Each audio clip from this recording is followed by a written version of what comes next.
मैं तंग होके रह गया हूँ तेरी वजह से। तू मजदूर छोटा भाई नहीं, बहुत बड़ा अजाब है मेरे लिए। क्या बोल तो तू कुछ सकता नहीं और ना ही तू कुछ कर सकता है। नकारा कहीं के, सारा बोझ मुझ पे डाल दिया है। मैं एक मजदूर बंदा हूँ, कब तक संभालूंगा तुझे? तेरा को बंदोबस्त करना पड़ेगा। अब मैं तुझे मजीद नहीं संभाल सकता।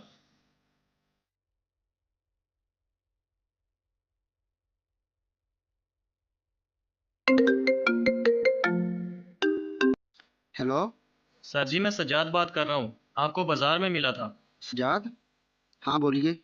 वो आपने कहा था कि आप मजदूर लोगों को रखते हैं, इस सिलसिले में कॉल की थी। अच्छा अच्छा, वो सजाद, फिर क्या सोचा अपने मजदूर भाई का? ओ सर जी, इसीलिए तो मैंने आपको फ़ोन किया है। अब इसे मज़ीद संभालने की मुझ में हिम्मत नहीं है।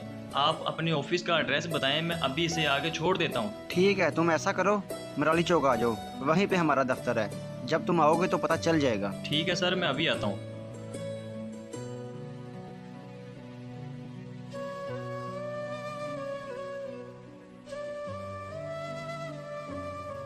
देख लो, ये कदम तुम सोच समझ के उठा रहे हो ना, क्योंकि अक्सर लोग जज्बात में आके फैसला कर लेते हैं और बाद में फिर हमें तंग कर रहे होते हैं। नहीं नहीं सर, मेरा कोई जज्बाती फैसला नहीं है। मैं बड़ा सोच समझ के इसे आपके पास छोड़ने आया हूँ। अब आप इस मजदूर को अपने पास रखिए। चलो सही है, मैं फिर तुम्हें अपनी शराइत बता देता हूँ। अगर तुम अगले 2 दिनों में आते हो ना, तो फिर तुम्हें 5,000 रुपये जुर्माना देना पड़ेगा। फिर अपने भाई को लेकर जा सकते हो। अगर उसके बाद आते हो तो फिर हम कुछ नहीं कर सकते, क्योंकि हम उसे मेन शेल्टर होम कराची पहुँचा चुके होंगे। वहाँ से आना नामुमकिन है। सर जी, मैं आपको बता तो रहा हूँ, मैं फैसला करके आया हूँ। मेरा अब इसे कोई वास्ता नहीं है। मेरी बला से आप इसे जहाँ मर्जी रखें, मैं कभी वापस मुड़ के नहीं आऊँगा। ठीक है, देख लेते हैं, क्योंकि हमारा तो रोज़ का काम है। ठीक है, तुम यहाँ इसे छोड़ जाओ और बाहर गेट पे जाते हुए एंट्री करवा देना। जी बेहतर हो गया सर। बाकी मैंने इसके कपड़ों का शापर रख दिया है। मैं मजदूर बताऊँ, मैं कब तक इसे संभालूंगा। ठीक है, अब तुम जाओ। जी बेहतर हो गया सर, अब मैं चलता हूँ। चलो जी, जान छूटी इससे तो। मुफ्त का बोझ ही था मुझ पे। अब कोई फिक्र नहीं रहेगी, सुकून से कमा के खुद ही खाऊंगा। ये जहाँ मर्जी रखें इसे, अब इनकी जिम्मेदारी।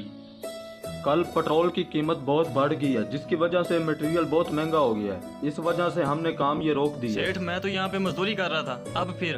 तो फिर क्या, कहीं और जाके कर लेना। अब मैं क्या करूं? लेकिन इतनी जल्दी को कहाँ काम मिलेगा? मेरी तो दिहाड़ी ज़ाया हो जाएगी। इस चीज का ठेका मैंने नहीं उठाया हुआ। काम बंद है तो मैं तुझे कहाँ से दे दूं? चल जा अभी यहाँ से। जी ठीक है सेठ। भाईजान, मुझे काम की बहुत ज़रूरत है, क्या मुझे काम मिल सकता है? नहीं नहीं, मेरे पास कोई काम नहीं। अस्सलाम वालेकुम। वालेकुम अस्सलाम। अच्छा सर, मैं काम के सिलसिले में आपके पास आया था। काम की वजह से बहुत परेशान हूँ, क्या आपके यहाँ काम मिल जाएगा? सॉरी भाईजान, हमारे पास लड़के पूरे हैं, आप कहीं और से पता कर लें।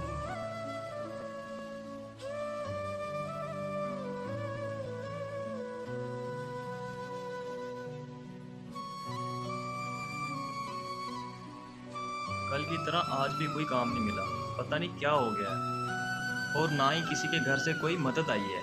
सिर्फ इसी पानी पे गुजारा तो नहीं कर सकता। कुछ ना कुछ तो करना ही होगा पेट पालने के लिए। समझ नहीं आ रही क्या करूं। पेट्रोल महंगा हो गया है तो यकीनन इस बाइक वाले ने पुराने रेट पे टैंकी भरवाई होगी। अगर मैं इसमें से कुछ पेट्रोल जुड़ा लूं तो मेरा कोई गुजारा हो सकता है।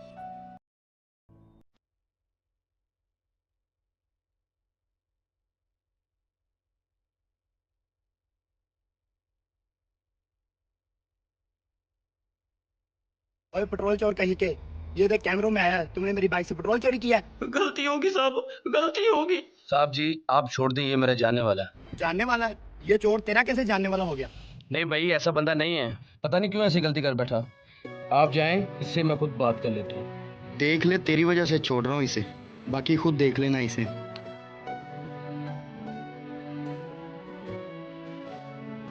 ये क्या हरकत कर दी तूने? अच्छा भला दिहाड़ी कमाने वाला बंदा था तू, ये उम्मीद नहीं थी मुझे तुझसे। भाईजान, आप तो मेरे मोहल्लेदार हो, आपको तो पता है मैं किस तरह का बंदा हूँ। पता है तो इसीलिए बचाया तुझे, वरना मेरे साहब तो तुम्हें पुलिस में दे देते। मगर ऐसी क्या मजबूरी आ गई थी तुझे जो तूने ऐसी घटिया हरकत करना शुरू कर दी? कल से बड़ी मुश्किल में हूँ मैं। पेट पालने के लिए कुछ तो करना था ना, और कहीं से मजदूरी भी नहीं मिली। और आसपास मोहल्लेदारों ने सदका या खैरात भी नहीं बचवाया जो वो बचवा देते थे। बड़ी मुश्किल में था तो इसीलिए मैंने ये हरकत की। ओहो, फिर वो तेरा बेचारा मजदूर भाई, उसका तो कोई हाल ही रहा होगा ना भूख से। उसका तो मैंने कल सुबह से बंदोबस्त कर लिया था। तंग आ गया था तो अब मैं उसे मजीद नहीं संभाल सकता, और अब मेरा उससे